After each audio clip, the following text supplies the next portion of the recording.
C'est vrai que si on regarde sur tous les continents, le breaking a un gros succès.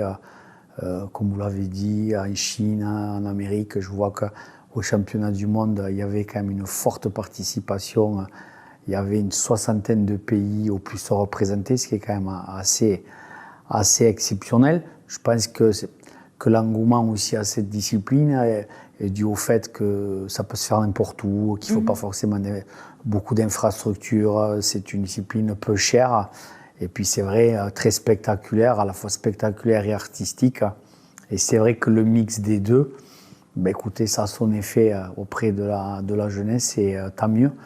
Après, ce qui est important aussi pour nous, au-delà du breaking, c'est que c'est la danse de façon générale aussi qui est mise en valeur.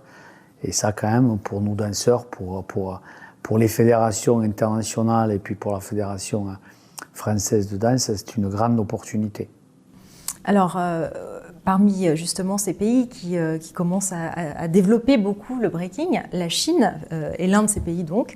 Est-ce que vous pourriez nous parler de l'essor des breakdanceurs chinois qui apparemment progressent très très vite? Écoutez, pour être très très vite, on peut dire aussi que donc, le staff aujourd'hui qui entraîne l'équipe, c'est quand même un Français, oui, donc voilà. Cocorico. Donc ils ont un entraîneur français, Mounir Biba. Un français, tout à fait, Mounir Biba, qui est un excellent entraîneur avec qui on a eu aussi l'occasion de travailler à la Fédération française de danse. Et c'est vrai qu'après, ils ont également beaucoup de qualités naturelles. Ils sont très gymnastes.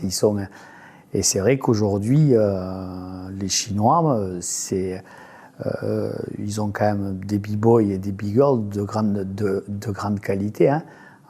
En particulier la petite 671 qui fait partie des trois meilleures mondiales et qui peut prétendre également à une médaille aux Jeux.